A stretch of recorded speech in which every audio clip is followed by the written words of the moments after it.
Fox21 here, back with another Splinterlands video. So if you don't recognize a lot of the cards that are on the screen right now, that's for good reason. We just got the big release of all of the Riftwatcher cards. I am here in the QA server where the Mavs get to test the cards. And this is one of the more exciting times whenever we get these new releases because we get all of them at once. We get to start playing with them. I'm sure you'll see videos coming out from other content creators testing these cards out. And we're going to go look at them. We're going to look at them splinter by splinter. I'm going to go top to bottom, so I'm going to start with fire. I think I'll probably do like 2 videos a day. I don't want to stretch it out too long. 2 things to note. First, it's that these cards could be nerfed, or they could be buffed. And that normally will happen. So some of these, they've gone through internal testing, but this is going to be their big testing stage where, again, the Mavs are going to come in and play hundreds and hundreds and even thousands of battles with these cards. And there's going to be this whole new flooding in of data that will inform the team's decisions on, is a card too powerful? Is a card too weak? Is it not doing what it's supposed to be doing? So you'll see some altering to these cards up until the day that they launch on the 27th. The other thing before we get into it is that, just a reminder, I am Fox21. I cover Splinterlands every single day here on the channel. It's a very exciting time to be getting involved in the game, so if you're new to the community, leave a comment, say hello, come see me in Discord. And don't forget to like and subscribe so you can keep learning about the game and start building up your deck. It's a great time. We're about to get a flood of brand new cards. It's going to reset the meta a little bit, so you'll be on a relatively level playing field from other people who had just recently joined as well. So yeah, let's get into it. We're going to start here at the top with Fire. And I haven't really looked at these cards yet, so this is going to be a pretty live reaction. You'll sort of see my unfiltered thoughts here. We'll start with the Ash Mirage. The artwork is amazing. Probably one of the biggest things. I've seen some of the pictures, and they just look absolutely incredible. I'm going to take it league by league. So we're going to start here. Max for Bronze. I can't believe these cards are, some of these are common cards. Damage is low for 7 mana, but, with 5 speed and 7 health, I think they're eventually going to have to boost the mana cap in Bronze. I know Bronze and maybe even Silver, you just don't get that many high mana games, and hopefully they change that now that some of these cards are in the game. But this card's interesting. I don't love it. I think it's too much mana at the lower levels. Let's take a look at Silver. It picks up that 3rd attack, which obviously makes it better. Then it gets a Reflection Shield starting in gold. Okay, so this card almost becomes like, it's a perfect card to play with Jotun, right? Because it has the archery, so you're going to get that boost. And if you have Jotun versus Jotun, you're also going to have Headwinds, which is going to take away the Jotun boost on the other end. And then it also has Reflection Shield, so it can't take blast damage once you get gold or higher. So I'm starting to like this card more as you get into the higher levels. Down here, I think too much mana for the not too great of damage. It is fast, which I like. In Yasik, it's just so many summoners you have to talk about it with now. This would be another good play with Yasik, right, with the speed. And then if you have something like this, so this is the max of gold here, level 8. You have something on this in the back line with 8 speed, and archery is trying to hit it. It's going to be really, really difficult if you have like Yasik versus Yasik set up. So yeah, I like this card at the higher level. It's not too crazy. And it picks up a 4th attack. This is definitely a card I'm going to want. Pretty solid card. Good start. Let's see what we have next. Septic Slime. Oh wow. It almost reminds me of like the Amploid Platoon, but like a slime version, just like a bunch of groups of slime instead of a bunch of ants. Wonder if it gets scavenged. But, let's just go to the stats actually. Oh, interesting. We don't have a self-healer in Fire, I don't think. Okay. So level 1 Stunner. I mean, here, it's basically reverse speed, right? Fire has a lot of decent reverse speed cards, and I think this is just going to be another added to the list. And you got a Stunner. Here, why don't we take a look here?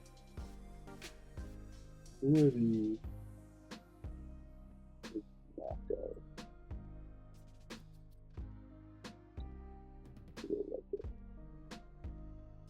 So Scavo, when does Scavo get it? Cold.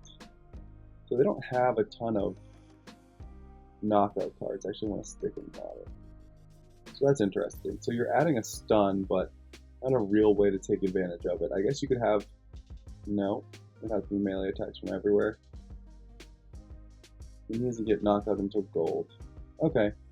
There's just not that much knockout in fire right now. So it can't really take advantage of it that much, but still, stunning your opponent's good. Yeah, this is a good reverse speed card. You know, again, 8's a lot, but it does give you a lot of health and shield. I wouldn't be playing in any rule set down here that wasn't reverse speed. It doesn't get the heal until gold, so that's good to know. Same thing in silver. I mean, again, this shield and health is really good. The stun is awesome. It's just got to be able to land its shots. So again, reverse speed. Once you hit gold, you get the heal. I mean, once you get, I would try to get to level 7, so you can at least get the 3 heal. Yeah, remember it heals for 1/3 of its health. So if you're here at 8, it's only going to heal for 2. But once you get to 9, it'll heal for 3. So I would quickly get to 9. Yeah, it's a niche card. I would really only use it in reverse speed. But I like it for that rule set. I mean, Fire has a lot of good reverse speed cards, and it's part of the reason why, personally, right, like we have Yasik coming out, which has piercing, but I'm keeping my Kidya. Because for the reverse speed rule sets, I don't want Yasik's +2 speed. And I'm going to be able to build a fire deck that takes advantage of piercing because the cards I'm going to play, Kidya and Yasik, or the summoners I'm going to play, sorry, Kidya and Yasik, both have the piercing. So yeah, this plus Kid, I mean, I guess I have to consider Skargor as well, who we're going to talk about shortly.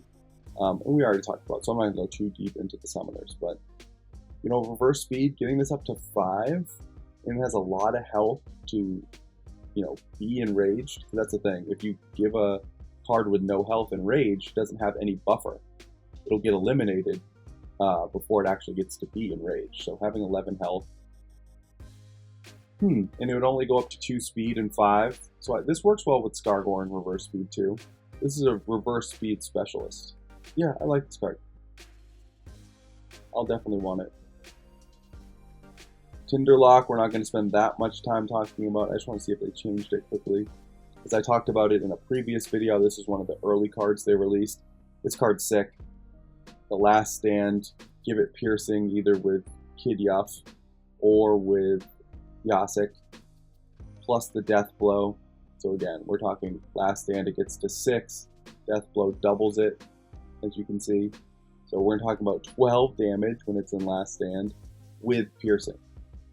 And then never mind the speed, right? With Yasik, we're then talking about 7 speed for 11. Even with Kidya, we're talking about 8 speed. So in 13 mana cap games, I can play this plus Kidya, and it's immediately going to go into. It won't have Death Blow unless they only play 1 as well. But it's going to immediately go into 6 damage, 8 speed, 17 health, and with piercing. So this is a fantastic card. It's one of my favorite cards that they've released thus far. I mean, I've only seen the ones they've released plus the 2 that I just looked at, but I think this is going to be one of my favorites. Techno Wizologist, what a name. Oh, I love this art. Let's see. Ooh, just looking ahead, we get our first use of Fury here. Starting at level 1, another Fire Stunner. but we don't have a lot of knockout, so this is there's not a real lot of combos here that you can run. But the stun is still a stun, right? The stun is good. So yeah, I mean, I think this is fine. A 6 is a little high for the damage, I think, and the slow speed. I mean, it does pick up some speed. Yeah, I think 6 is a little high. I do like the stun, though. The stun's great. And then in silver, it gets... Okay, that's cool. I love that it gets this. So Fury is the new ability. If you haven't seen, it does double damage to taunt monsters. And there's supposedly a ton of taunt monsters that we're going to run into here. I didn't see one for fire, but I've seen some people talk about on Twitter that there are some taunt monsters. So yeah, getting this Fury in silver is our first. I wonder how many of these monsters are going to have the Fury. So doing 4 damage with the stun to taunts. Okay, it starts getting better to me in silver. I like it. Then in gold, okay, now you're doing 6, right? 6 damage to taunts with the stun. So this is to me a Taunt Specialist. When you're expecting a taunt, or you see your opponent spams Shield Bearer, right? I'm tossing out the Techno Wizologist. Ooh, and then it gets Camo. So you can really hide it out in the back there and take out any taunts. And its magic and the stun, having a 3 with the stun almost makes it good enough where even if you don't get the taunt you're expecting, it's usable, right? It's not like a complete waste. There's sometimes you put cards out when you're, like if you put up a sneak protector and you're like fully ready to go to defend against sneak and they don't go sneak, some of the cards you might put out there are useless. Or if you're expecting magic, right? You do some magic defense up front and then they do a sneak play, you wasted a bunch of your monsters on that magic defense that didn't come. But here, where like its main use is fighting against a taunt. But if you play it and you don't get that taunt, I think the 3 magic and the stun will still make it a useful card. So it's one of those cards that's probably going to be worth the risk to play if you're expecting a taunt, because the downside isn't that high if you don't get it, because it's useful still. So yeah, I really like this card. I really, really like this card. And I guess I should mention too, with the Camel with Yasik, right, it can't be targeted.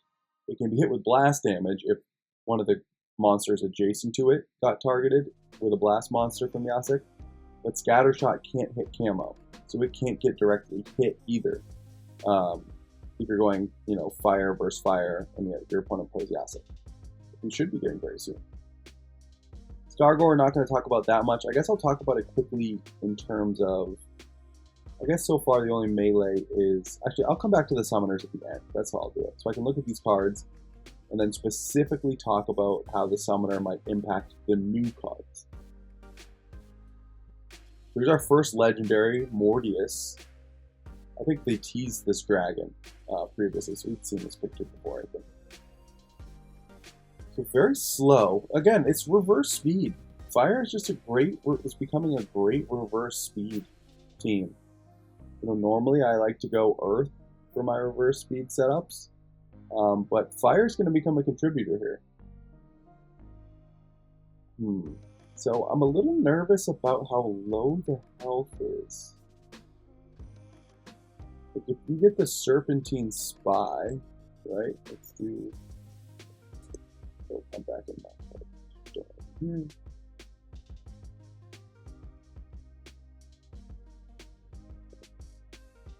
So if you're like in a regular rule set, right, and you come up against the Spy, I guess it doesn't get a 4th attack until silver.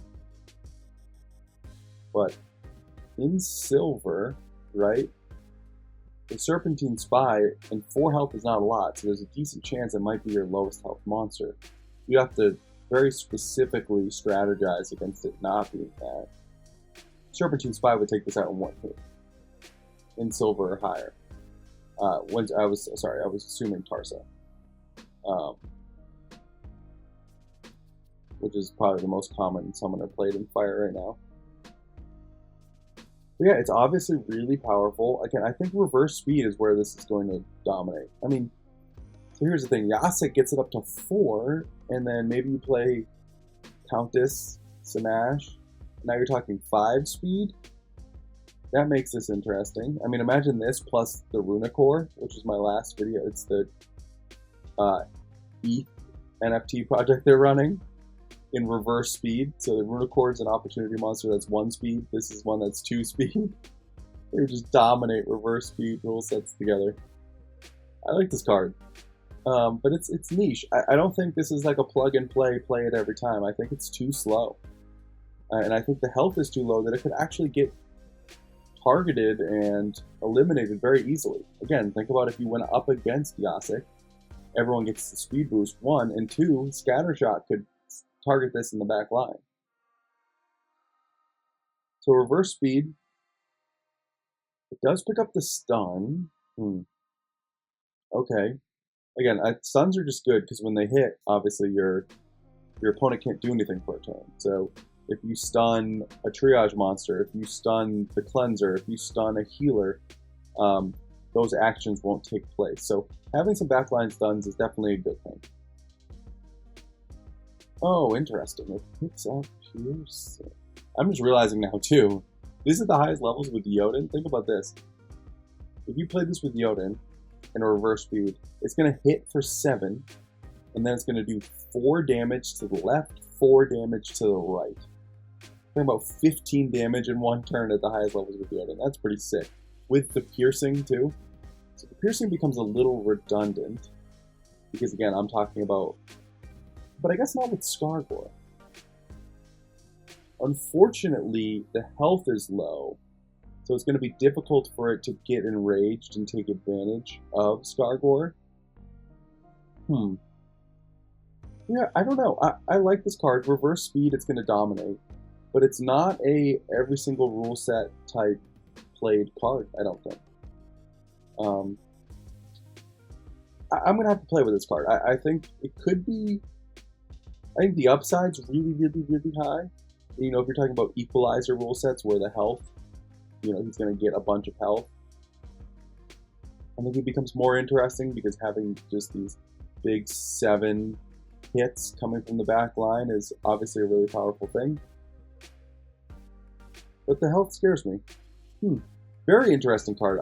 I like that they're putting in cards like this that are sort of niche. So my first takeaway from Fire is not a lot of fast cards, right? Ash Mirage and Tinderlock are kind of fast. Or I would call them fast. I think this was 6 speed. This gets up to 6 speed in the last stand. But very specifically, not fast, not fast, not fast. And I look out for actually in Riftwatchers, right? The idea, I don't want to scroll down and spoil stuff. I kind of like doing this as a surprise basis, but you know, they're putting in these big, powerful monsters, allegedly, right? Maybe they're all slow. And maybe that's how you're going to combat, or that's the weakness of Riftwatchers, is that there's not going to be, you know, a ton of really fast cards, right? Its weakness is going to be slowness. Something to look out for. Okay, I'm going to stop it here. That wraps up the Fire Splinter. I'm going to make my way through the other Splinters. Again, you'll probably get another video today. I'm thinking 2 a day, so you'll probably get water as well. And then the next 2 the next day, the next 2 the day after that. Then I might combine Dragon and Neutral into one video. We'll see. But I'm going to stop it there. Again, I am Hawks21. I cover Splinterlands. Thanks for being here. Don't forget to like and subscribe, and I will see you around the game.